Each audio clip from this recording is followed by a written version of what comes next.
अभी जो एग्ज़ाम हुआ एनटीए का, उसमें 3 इश्यूज सामने आए हैं, कम से कम 3 इश्यूज।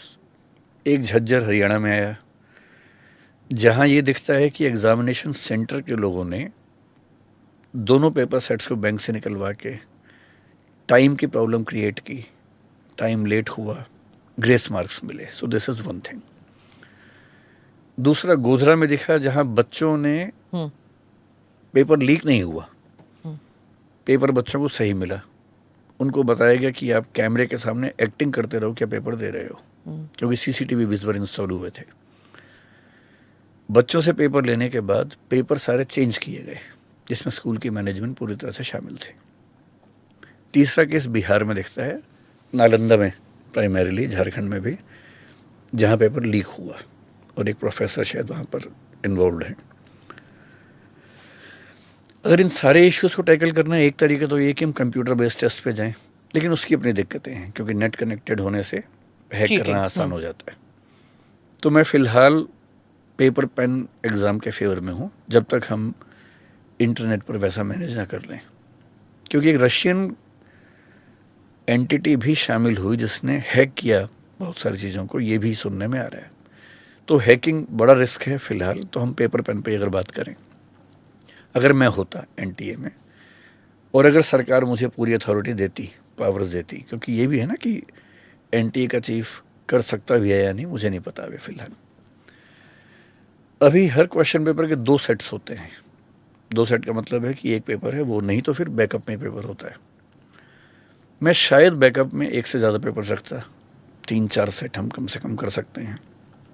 दूसरा, डिस्ट्रिक्ट एडमिनिस्ट्रेशन को मैं हर जगह सरकार से कह के इन्वॉल्व करता कि जो लोकल एसडीएम हैं और एक सेंस में डीएम भी हैं, वो जिम्मेदारी लें कि उनके यहाँ एग्ज़ाम ठीक से कंडक्ट होगा। प्राइवेट स्कूल्स, प्राइवेट कॉलेजेस को एग्जामिनेशन सेंटर में कभी ना बनने देता, क्योंकि मोस्ट ऑफ द इश्यूज वहीं से आए हैं। जी, ये बहुत इंटरेस्टिंग है। और यूपी की सरकार ने अभी, योगी जी की सरकार ने एक स्टेप लिया भी है, 4 स्टेप्स लिए। उनमें से एक स्टेप ये भी है कि अब कोई भी एग्ज़ाम किसी प्राइवेट स्कूल में नहीं होगा, केवल सरकारी स्कूल में हो, सरकारी कॉलेज में हो। और मान लीजिए कि बच्चे ज़्यादा हैं एग्ज़ाम देने वाले, तो जो उत्तर प्रदेश सरकार ने अभी अनाउंस किया है कि हम 2 शिफ्ट में लेंगे एग्ज़ाम। इतने सेंटर्स हैं, 2 शिफ्ट में करने से उन्होंने कहा कि जहाँ 4 लाख तक बच्चे हैं तो 1 शिफ्ट में होगा, 4 लाख से ज़्यादा हैं तो 2 शिफ्ट में होगा, 3 में भी हो सकता है। तो उससे करप्शन कैसे रुक जाएगा? अगर केवल सरकारी स्कूल्स में है, सरकार के कंट्रोल में है, तो कम से कम देखिए लेवल्स क्या हैं। पहला, पेपर बनाने वाला ही क्वेश्चंस लीक कर दे। दूसरा, पेपर बन के गया, छपने के दौरान प्रिंटिंग प्रेस से क्वेश्चंस लीक हों। तीसरा, पेपर छपने के बाद बैंक के लॉकर में गए, उस बीच में लीक हो। चौथा, बैंक से लीक हो, बैंक से एग्जामिनेशन सेंटर के रास्ते में लीक हो, एग्जाम सेंटर पर जो आधा घंटा है 1 घंटा है उसमें लीक हो। ये 5-6 लेवल्स हैं।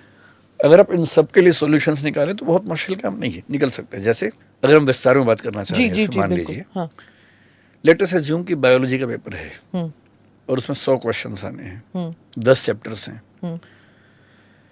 हम 10 पेपर सेटर से ये कहें कि आपको इस यूनिट से 10 क्वेश्चंस बनाने हैं। हम हर यूनिट के क्वेश्चंस तय कर दें कि 10-10 क्वेश्चन हर यूनिट से आएंगे। हम हर यूनिट पे 10 के बदले 100 क्वेश्चंस बनवाएं। डिफ़िकल्टी लेवल तय हो, जो 4 या 5 लेवल्स हो सकते हैं, very difficult, difficult, average, easy, very easy. फिर हमारे अपने सिस्टम में, जैसे एनटीए में बायोलॉजी का डिपार्टमेंट एक हो, उन सारे क्वेश्चंस को मिक्स करके उससे 10 सेट बनाने हैं, ये काम वो करें। Even the examiner should not know, even the paper setter should not know which questions will be there in the question paper. Okay, 10 set बन गए। उन 10 में से हमने 5 सेट प्रिंट करवाए, ये नेक्स्ट लेवल पर डिसाइड होना चाहिए।